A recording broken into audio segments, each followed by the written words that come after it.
देखिए, कहने को बहुत कुछ कह सकता है, मगर मैं एक बात कहना चाहती हूँ कि पिछले 2019 के बाद जो गवर्नर रूल में हो रहा था, पकड़ दकड़ का माहौल था, रोज़ छापे पड़ते थे अलग अलग एजेंसीज़ के, बैन लगाई जाती थी, जो इंस्टीट्यूशंस हैं उनको अटैच किया जाता, लोगों की प्रॉपर्टी अटैच की गई, यानी जम्मू कश्मीर में एक सर्विलेंस चल रही थी। कोई बात नहीं कर सकता है, कोई कुछ नहीं कर सकता है। तो उस वक्त लगता था ये बड़ा एबनॉर्मल है, ये क्या हो रहा है।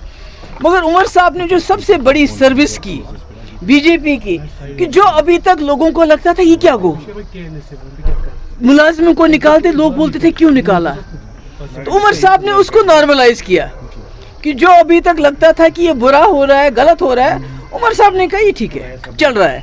क्योंकि ना वो बात की उन्होंने, न इसमें कोई रेजिस्टेंस दिखाया। जो उन्होंने कहा था कि हमारे जो लोग हज़ारों की तादाद में बाहर जेलों में हैं, उनको हम लीगल एड देंगे, नहीं दिया। उन्होंने कहा था 370 को लेके नाम नहीं लेते 370 का। यानी जो बीजेपी का एक नैरेटिव रहा कि मसले कश्मीर के हवाले से कोई बात नहीं होनी चाहिए, 370 के हवाले से कोई बात नहीं होनी चाहिए, सिर्फ स्टेटहुड की बात बीजेपी। और आज स्टेटहुड को भी उमर साहब ने एक बहुत बड़ा मुश्किल सवाल बना दिया। वो स्टेटहुड जो बीजेपी खुद कहती थी हम देंगे, मगर स्टेटहुड बोलते बोलते उमर साहब ने उसको मसले कश्मीर से भी बड़ा मसला बनाया। तो मैं समझती हूँ ये जम्मू कश्मीर के लोगों के साथ बहुत बड़ा धोखा है कि आज भी पकड़ दकड़ है, आज भी जमात इस्लामी के जो इंस्टीट्यूशन अटैच किए जाते हैं, हमारे स्कूल बंद किए गए, फलाह-ए-आम ट्रस्ट का जो इंस्टीट्यूशन है उसको टेक ओवर किया और यहाँ की जो मिनिस्टर है उसके सिग्नेचर से हुआ। तो ये मैं समझती हूँ कि ये बहुत ही बड़ी डिससर्विस हुई पिछले 1 साल में। बाकी छोड़िए, फ्री गैस देंगे, बिजली देंगे, फ्री पानी देंगे, फ्री 1 लाख रोज़गार देंगे, ओपन मेरिट के साथ हम करेंगे, उनके साथ रैशनलाइजेशन करेंगे, डेली वेजेस को परमानेंट करेंगे। ये तो इसकी तो बात ही नहीं हो रही है। इलेक्शन को लेकर क्या क्योंकि जो ये गवर्नमेंट है, अगर आपको याद होगा कुछ दिन पहले जब आप पालपुरा ईदगाह गई थी, आपने वहाँ 2 बातें की थी। एक तो यही राउंड द ईयर क्या रहा नेशनल कॉन्फ्रेंस का, और तालिबान की बात की। लेकिन जब उसे शाम को हमने नेशनल कॉन्फ्रेंस से पूछा कि 1 साल में आपने क्या किया, पीडीपी का भी सवाल है, बाकी लोगों का भी सवाल है, उन्होंने क्या अगर हमारी जगह पीडीपी होती वो इससे बेटर क्या करती, क्योंकि ये यूटी में इस वक्त जम्मू कश्मीर चल रही है, स्टेट नहीं है। केजरीवाल यूटी में नहीं थे क्या?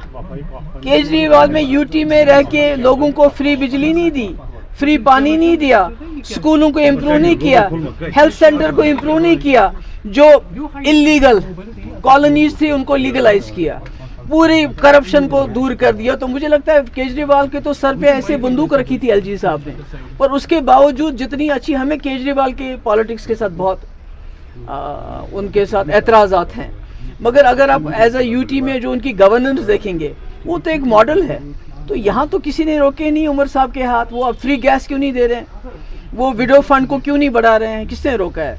वो फ्री पावर क्यों नहीं दे रहे हैं, पानी क्यों नहीं दे रहे हैं, रोज़गार क्यों नहीं दे रहे हैं? जो रिजर्वेशन पे उन्होंने कमेटी बनाई उसकी रिपोर्ट आम क्यों नहीं करें? मेरा ख्याल में ये ज्यादती है ये कहना कि हमारे पास स्टेटहुड नहीं है, वो एक मेरे ख्याल में बहाना है। को लेकर क्या मौक़िफ़ रहेगा पीडीपी का, जिस तरह से सजाद लोन साहब ने जो है अरेस्टिंग करने का जो है ऐलान भी किया? देखिए, फारूक साहब ने मुझे फ़ोन किया, उन्होंने बोला कि हमें सपोर्ट की ज़रूरत है। मैंने उनको ये बताया कि देखिए सपोर्ट जहाँ तक है हम आपस में अपनी हमारे सीनियर लीडर बैठ के बात भी करेंगे, मगर मैंने उनको बोला हमारी कुछ बिल्स हैं जो पिछले सेशन में भी लाई थी, हमने आज भी लाई हैं, कम से कम उसमें 1-2 बिल्स तो हमारे आप पास करवा दें। चाहे वो जो ये जो लोगों के, जो गरीब लोगों की घास चराई में 30 साल से ज़्यादा वक्फे से जो उनके पास जगह है, मकान है, दुकान है, गाँव खाना है, उसको रेगुलराइज कर लीजिए। या जो डेली वेजर बेचारे हज़ार मतलब इतने सालों से 20-20, 25-25 साल से सारा जो सरकार ये चलाते हैं, चाहे पीएचई हो, आरएनबी हो, इरिगेशन हो, कोई भी डिपार्टमेंट हो, हेल्थ हो, तो इनकी वजह से वो डिपार्टमेंट चलता है। तो ये बेचारे 8,000 रुपये में क्या करेंगे? तो अगर कम से कम ये 1-2 बिल्स में वो हमारी मदद करें, उसको पास होने में मदद करें, तो शायद हम सोच सकते हैं उस बारे में। Thank you so much.